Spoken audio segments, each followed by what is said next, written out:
नमस्कार, सुस्वागतम।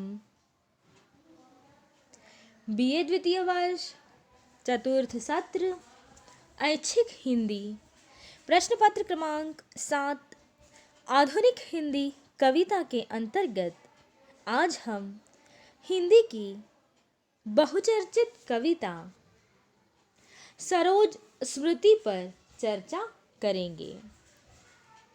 हिंदी साहित्य जगत के सुप्रसिद्ध रचनाकार सूर्यकांत त्रिपाठी निराला द्वारा रचित सरोज स्मृति इस कविता की ओर बढ़ने से पहले हम रचनाकार निराला जी के परिचय पर भी चर्चा करेंगे। छायावाद के प्रमुख आधार स्तंभों में से एक कहे जाने वाले श्री निराला का जन्म 21 फरवरी सन 1899 ईस्वी में बंगाल के ज़िला मेदिनीपुर में हुआ। यहाँ पर इनके पिता नौकरी करते थे। निराला जी का मूल स्थान उत्तर प्रदेश के उन्नाव ज़िले का गढ़ाकोला गांव है। पिता की नौकरी के कारण जन्म भी बंगाल में हुआ तथा बंगाल की भूमि पर निराला जी का बचपन बीता। यही इन्होंने बंगाली भाषा सीखी तथा रामकृष्ण परमहंस एवं स्वामी विवेकानंद के दार्शनिक विचारों का इन पर गहरा प्रभाव पड़ा। निराला जी का मूल नाम सूर्यकांत त्रिपाठी है। बचपन में इनका नाम सरजू कुमार रखा गया था। इनका उपनाम तथा हिंदी साहित्य जगत में चर्चित नाम निराला है। निराला की शिक्षा हाई स्कूल तक हुई। बाद में संस्कृत, हिंदी तथा बंगला जैसी भाषाओं का इन्होंने स्वतंत्र अध्ययन किया। पिता की छोटी सी नौकरी तथा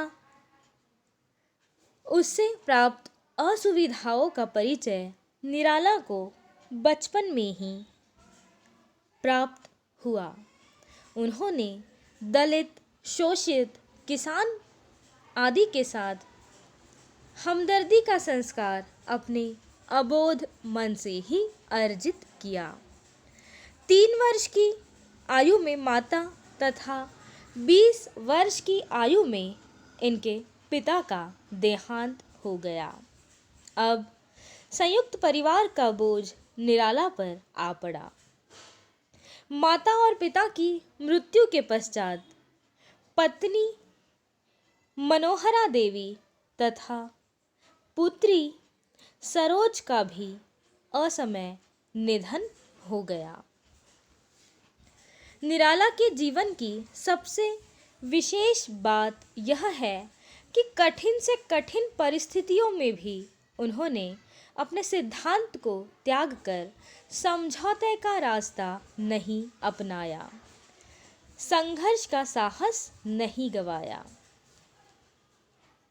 निराला को पाठशाला में उच्च शिक्षा लेने का अवसर भले ही प्राप्त न हुआ हो, किंतु स्वाध्याय, जीवन अनुभव तथा लगन के बल पर हिंदी, संस्कृत, बांग्ला, अंग्रेजी, उर्दू आदि भाषाओं के साहित्य का गहन और व्यापक अध्ययन कर निराला जी ने अपने ज्ञान को समृद्ध किया।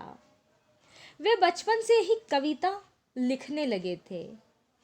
जीवन में अपने स्वजनों का बिछोह, आर्थिक अभावों, पारिवारिक सतत कष्टों ने तथा बीमारी एवं मानसिक आघातों ने आत्मिक, दार्शनिक आयामों की ओर मोड़ा तो स्वभाव में फक्कड़पन और क्रोध के नवीनतम आयाम भी जोड़े।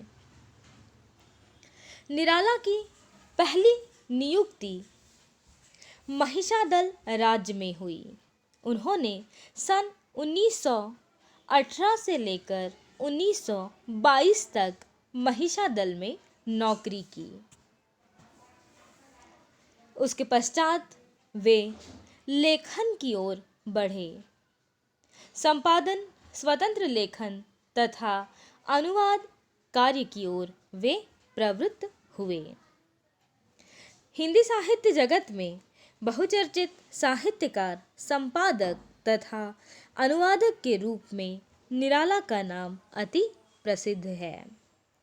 निराला ने अपनी रचनाओं में कल्पना की अपेक्षा यथार्थ को स्थान दिया है। हिंदी साहित्य जगत में वे मुक्त छंद के प्रवर्तक के रूप में भी प्रसिद्ध है। सन 1920 ईस्वी से निराला ने लेखन कार्य का शुभारंभ किया। उनकी पहली रचना जन्मभूमि पर लिखा गया एक गीत था।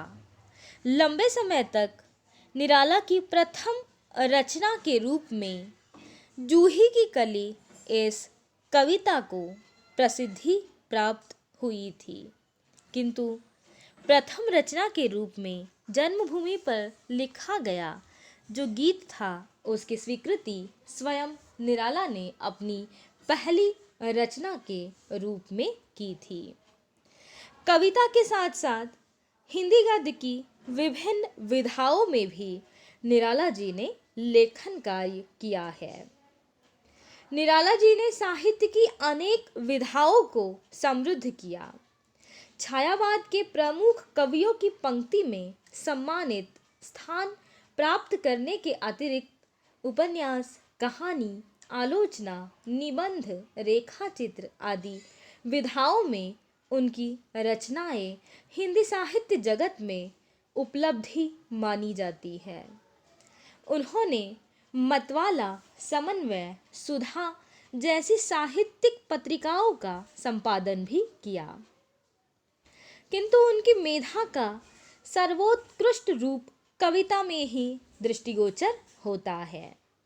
उनकी छायावादी रचनाओं में लाक्षणिकता, कल्पनाशीलता की उड़ान यदि उन्हें महाकवि के निकट बनाती है, तो उनकी रहस्यवादी रचनाएं आध्यात्मिकता, दार्शनिकता और चिंतन की गरिमा से जुड़कर अद्वितीय बनती है।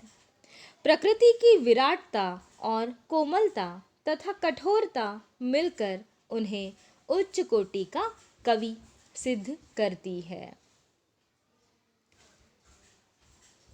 निराला द्वारा लिखित राम की शक्ति पूजा, तुलसीदास, जागो फिर एक बार, कुकुरमुत्ता, बादल राग, शिवाजी का पत्र, सरोज स्मृति जैसी कई रचनाएं केवल हिंदी साहित्य जगत में ही नहीं बल्कि विश्व साहित्य जगत में भी एक महानतम उपलब्धि के रूप में बहुचर्चित एवं प्रसिद्ध है।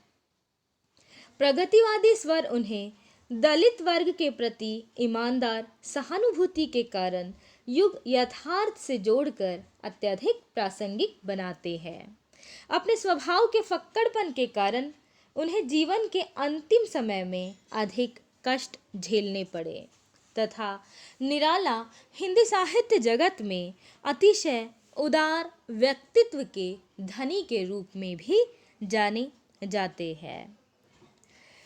निराला द्वारा लिखित विभिन्न रचनाओं में जिन महत्वपूर्ण रचनाओं का नाम लिया जाता है, उनमें अनामिका, परिमल, गीतिका, तुलसीदास, कुकुरमुत्ता, अणिमा, बेला, नए पत्ते, अर्चना, आराधना, गीतकुंज, सांध्य काकली तथा अपरा जैसे काव्य संग्रह का नाम लिया जाता है। इन काव्य संग्रहों के अतिरिक्त या काव्य के क्षेत्र में लेखन करने के साथ साथ निराला जी ने उपन्यास जैसी महत्वपूर्ण गद्य विधा के अंतर्गत भी लेखन किया है। उनके द्वारा लिखित अप्सरा, अलका, प्रभावती, निरुपमा, कुल्ली भाट, बिल्लेसुर बकरीहा, चोटी की पकड़, काले कारनामे, चमेली तथा इंदुलेखा जैसे उपन्यास अद्वितीय माने जाते हैं। उपन्यास लेखन के साथ साथ उन्होंने कहानी तथा निबंध जैसी महत्वपूर्ण विधा में भी लेखन किया है। लीली, सखी, सकुल की बीवी, चतुरी चमार, देवी जैसे अनेक कहानी संग्रह निराला द्वारा लिखित है। साथ ही रविंद्र कविता कानन, प्रबंध पद्म, प्रबंध प्रतिमा, चाबुक, चयन, संग्रह जैसे निबंध तथा आलोचनात्मक पुस्तकें भी लिखने का श्रेय कविवर निराला को दिया जाता है। केवल सृजनात्मक लेखन तक ही कविवर निराला सीमित नहीं थे, बल्कि अनुवाद के क्षेत्र में भी उन्होंने बहुत कार्य किया है।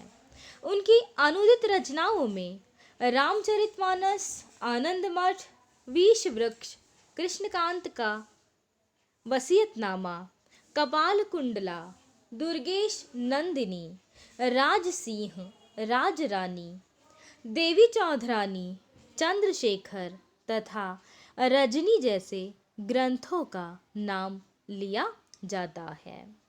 ऐसे बहुमुखी प्रतिभा के धनी सूर्यकांत त्रिपाठी निराला का हिंदी साहित्य जगत में बहुमूल्य योगदान रहा है। इस बहुमुखी प्रतिभा के धनी व्यक्तित्व की मृत्यु सन 1961 में हुई। इनके द्वारा लिखित बहुचर्चित कविता सरोज स्मृति का अध्ययन हम आने वाली तासिकाओं में करेंगे।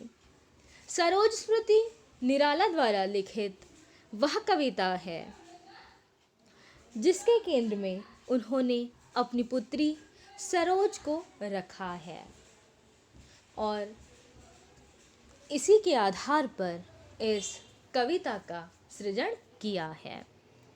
सरोज स्मृति के कथ्य का, इसके भाव पक्ष का विस्तार से अध्ययन हम आने वाली तासिकाओं में करेंगे। धन्यवाद।